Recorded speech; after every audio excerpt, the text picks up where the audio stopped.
सम्मानित साथियों, नमो बुद्धाय, जय भीम। आज के अम्बेडकर संदेश में आपका हार्दिक स्वागत है। आज के अम्बेडकर संदेश में हम बाबा साहब का उस घटनाक्रम को हम आपके समक्ष रखने जा रहे हैं जो 23 अक्टूबर 1928 को घटित हुआ।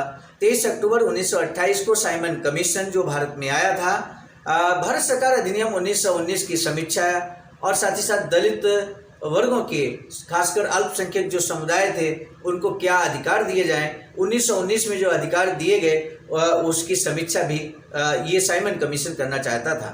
मेरे साथियों, बाबा साहब ने साइमन कमीशन का वेलकम किया। हालांकि हिंदुओं ने और कांग्रेसियों ने, हम कह सकते हैं कि उन्होंने साइमन कमीशन का इस आधार पर बहिष्कार किया था कि साइमन कमीशन में कोई भी भारतीय नहीं है।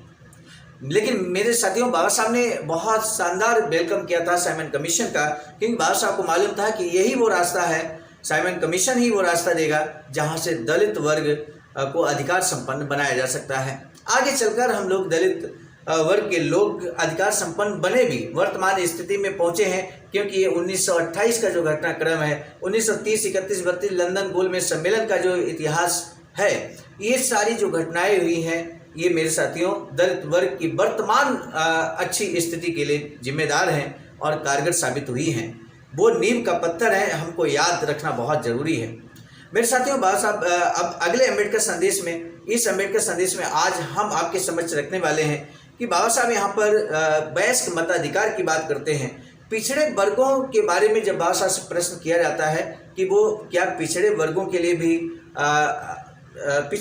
लिए भी प्रतिनिधित्व चाहते हैं, आरक्षण चाहते हैं, या कुछ सुविधाएं इस तरह की चाहते हैं, तो बाबा साहब का क्या जवाब होता है, ये जानना बेहद दिलचस्प रहेगा। और साथ ही साथ भारत में और इस बम्बई प्रेसिडेंसी में दलितों की संख्या कितनी है, इस संबंध में भी कुछ महत्वपूर्ण प्रश्न किए जाते हैं। वयस्क मताधिकार के बारे में यहाँ पर बहुत महत्वपूर्ण बात कही जाती है कि वयस्क मताधिकार किस आधार पर दिया जाए, क्या मानक रखा जाए, क्या अर्हता रखी जाए वयस्क मताधिकार की।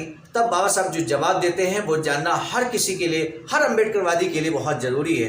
तो आइए शुरू करते हैं आज का अम्बेडकर संदेश। बुद्ध बोधिसत्व अम्बेडकर इंटरनेशनल सेंटर सारनाथ वाराणसी के सौजन्य से मेरे साथियों आज का अम्बेडकर संदेश बाबा साहब डॉक्टर अम्बेडकर संपूर्ण बाग में खंड 4 से पेज नंबर हम 182 से लेकर 184 तक आपके समक्ष रखने वाले हैं। आज का अम्बेडकर संदेश बाबा साहब से 295 प्रश्न पूछे गए। 295 प्रश्न में आज जिस प्रश्न नंबर का हम बात कर रहे हैं वो प्रश्न नंबर 80 है, और 80 से लेकर हम प्रश्न नंबर 113 तक की बात करेंगे इस अम्बेडकर संदेश में। शेष भाग अगले अम्बेडकर संदेश में। श्री मिलर जो साइमन कमीशन के सदस्य थे, एक प्रश्न बाबा साहब से करते हैं। कहते हैं कि एक और बात पूछना चाहूँगा, यदि परिषद में आपको 22 सीटें मिल जाती हैं तो क्या आप 22 योग्य व्यक्ति ला सकेंगे? 140 में बाबा साहब ने एक ज्ञापन जो यहाँ पर दिया था साइमन कमीशन को, उस ज्ञापन के वक्तव्य में बाबा साहब ने इस बात को लिखा था कि 140 में 22 सीटें दलित वर्गों को आरक्षित होनी चाहिए, रिजर्व होनी चाहिए। तब यहाँ पर जो प्रश्न किया गया कि आप क्या वास्तव में 22 योग्य व्यक्ति ला सकते हैं अपने समाज से, दलित वर्ग से? बाबा साहब का विश्वास देखिए मेरे साथियों, उस समय हमारे समाज के पास शिक्षा नहीं थी, पढ़ा लिखा समाज नहीं था, लेकिन बाबा साहब का विश्वास देखिए, पढ़ा लिखा व्यक्ति होना क्या जरूरी है, इस बारे में बाबा साहब आज का अम्बेडकर संदेश जब हम समाप्त करेंगे, आखिरी जो लाइन होगी वो बहुत ही महत्वपूर्ण होगी मेरे साथियों। वो कोटेशन के रूप में आप जिंदगी भर याद रखेंगे।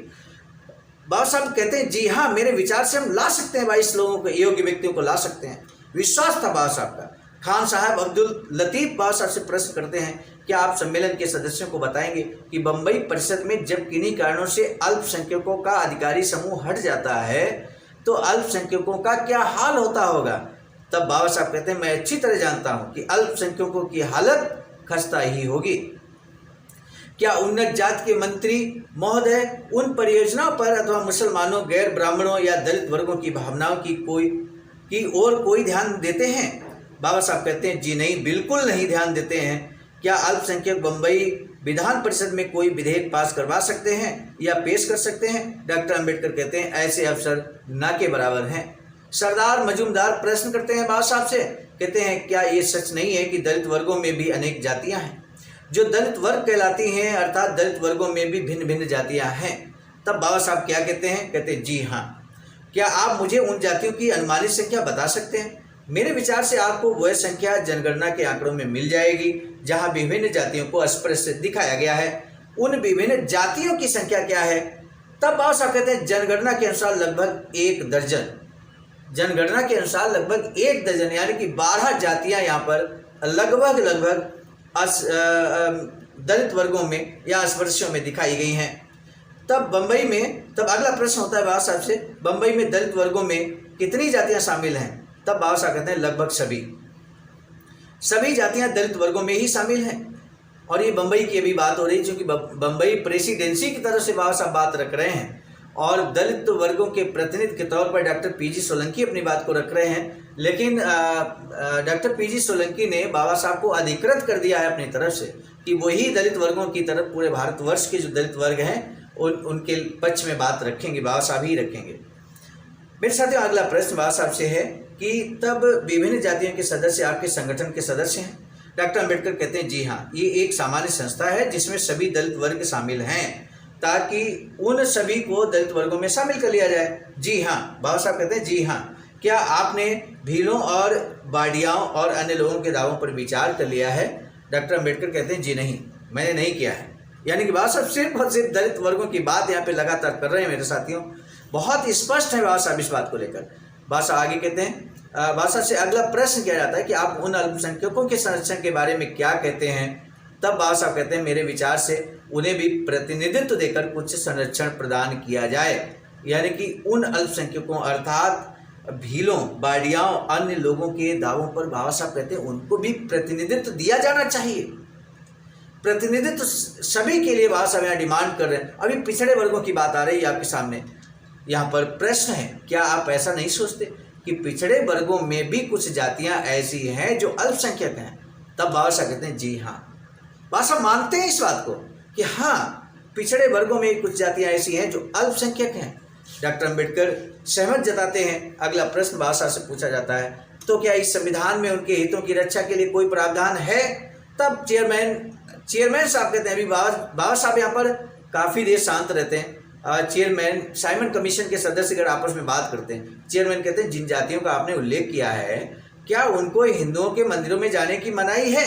सरदार मजूमदार कहते हैं जी नहीं, वे मंदिर जा सकते हैं। यानी कि पिछड़े वर्ग की कुछ जातियाँ जरूर अल्पसंख्यक टाइप की हैं, लेकिन वो मंदिर जा सकती हैं, मतलब अस्पृश्य नहीं है।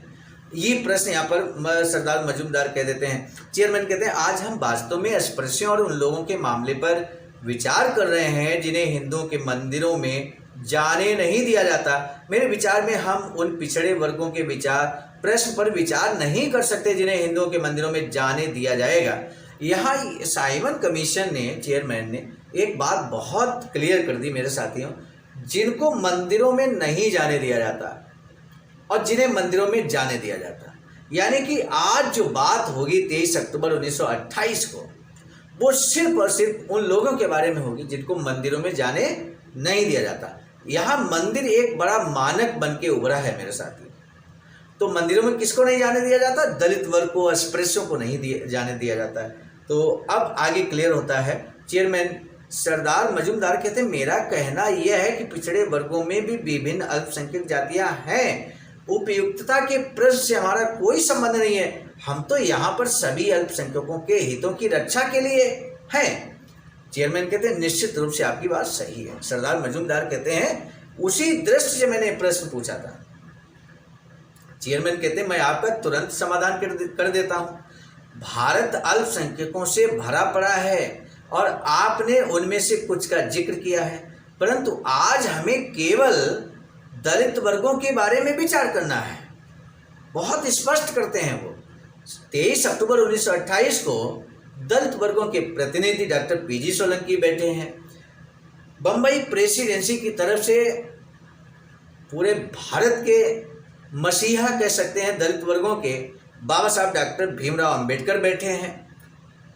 कांग्रेस की तरफ से भी दलित प्रतिनिधि बैठे हैं।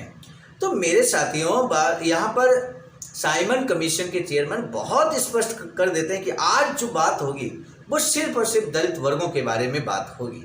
इसलिए मैं बार बार आपसे कहता हूं मेरे साथियों, 23 अक्टूबर 1928 ये ऐतिहासिक घटना है दलित वर्गों के लिए। सैयद तब सरदार मजूमदार कहते हैं, ठीक है महोदय। सैयद मीरान मोहम्मद शाह, आपने अभी कहा, अब ये प्रश्न बाबा साहब से है डायरेक्ट, आपने अभी कहा कि आप उसी अनुपात में प्रतिनिधित्व चाहते हैं जितना मुसलमानों को प्राप्त है। तब बाबा साहब कहते हैं, जी हाँ। क्या आपको इसीलिए चाहिए कि ये मुसलमानों को प्राप्त है? क्या ये आपके लिए न्याय संगत है? कितना महत्वपूर्ण प्रश्न है मेरे साथियों। ऐसे प्रश्न में अक्सर लोग उलझ जाया करते हैं। मतलब क्या मुसलमानों को प्रतिनिधित्व मिल रहा है इसीलिए दलितों को चाहिए? क्या ये न्याय संगत है? तब बाबा साहब जो प्रश्न का जवाब देते हैं वो बहुत दिलचस्प है, जानना जरूरी है। बाबा साहब कहते हैं, मुझे ये बात न्याय संगत लगती है। मैं विधायिका की सदस्य संख्या के अनुसार अल्पसंख्यकों के प्रतिनिधित्व के सिद्धांत को बिल्कुल स्वीकार नहीं करता, क्योंकि मुझे ये ऐसा लगता है कि जैसे विधायिका कोई संग्रहालय हो जिसमें हमें विभिन्न समुदायों के विभिन्न नमूने रखने हों, एक विधान परिषद संग्रहालय से अधिक है। उदाहरण के लिए एक ऐसा स्थान जहां सामाजिक लड़ाइयां लड़नी होती हैं, विशेषाधिकारों को समाप्त करना होता है और अधिकारों को प्राप्त करना होता है। अब यदि एक विधान परिषद की यही अवधारणा है तो मेरे विचार में अल्पसंख्यकों को संख्या के अनुसार समानुपातिक प्रतिनिधित्व से बांधना उचित नहीं होगा। इसका अर्थ यह होगा कि आप किसी अल्पसंख्यक वर्ग को सदा के लिए अल्पसंख्यक रहने पर ही मजबूर कर रहे हैं और उसे बहुसंख्यक वर्ग के कार्यों को प्रभावित करने के लिए आवश्यक शक्तियां नहीं देना चाहते। अगला प्रश्न यहाँ पर देखिए, कितना सुंदर जवाब बाबा साहब ने दिया है कि आप चाहते हैं कि दलित वर्ग हमेशा अल्पसंख्यक बनकर रहे, क्योंकि थोड़ा सा अगर उसको सुविधा दिया जाएगा तो वो तेज गति से विकास नहीं कर पाएगा और वो अल्पसंख्यक, दलित, पिछड़ा बना ही रहेगा, अस्पृश्य बना ही रहेगा। इससे अगर निजात पानी है तब बाबा साहब कहते हैं कि उसको उचित प्रतिनिधित्व देना होगा। यदि अगला प्रश्न है बाबा साहब से, यदि मताधिकार को ग्रामीण क्षेत्रों के स्थानीय बोर्डों तक ही सीमित कर दिया जाए तो क्या आप संतुष्ट होंगे? तब बाबा साहब कहते हैं, ठीक है, मैं सचमुच वयस्क मताधिकार के लिए आग्रह करूंगा। मताधिकार अर्थात जितनी कम होगी उतना ही अच्छा होगा। इस सिद्धांत के आधार पर मैं किसी भी न्यूनीकरण को स्वीकार करूंगा, परंतु मैं निश्चय ही नहीं कहूंगा कि मैं उससे संतुष्ट हो जाऊंगा। बाबा साहब कहते हैं कि मैं संतुष्ट नहीं होऊंगा, यानी कि बाबा साहब यहाँ पर वयस्क मताधिकार को बहुत मजबूती के साथ रख रहे हैं और वयस्क मताधिकार जितना न्यूनतम अर्हता रखी जाए वो ज़्यादा अच्छा होगा। न्यूनतम अर्हता अभी बाबा साहब हमने बोला है, इस अम्बेडकर संदेश की आखिरी लाइन तक आपको जुड़ना है मेरे साथियों। बाबा साहब आगे बाबा साहब से प्रश्न किया जाता है कि तब आप वयस्क मताधिकार को आदिम जनजातियों, जरायम पेशा और पर्वतीय जनजातियों पर भी लागू करेंगे? तब बाबा साहब कहते हैं, जी हाँ, मैं ऐसा सोचता हूँ। क्या आप करेंगे? डॉक्टर अम्बेडकर कहते हैं, जी हाँ, हम करेंगे।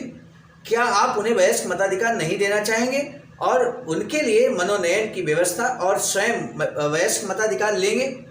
तब बाबा साहब भी एक बात क्लियर करते हैं।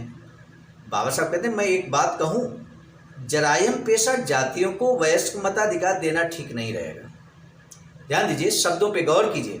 जरायम पेशा जातियों को वयस्क मताधिकार देना ठीक नहीं रहेगा, क्योंकि अपने व्यवसाय के कारण वे ऐसे लोग हैं कि अपने समुदाय के हितों में ही अधिक रुचि रखते हैं।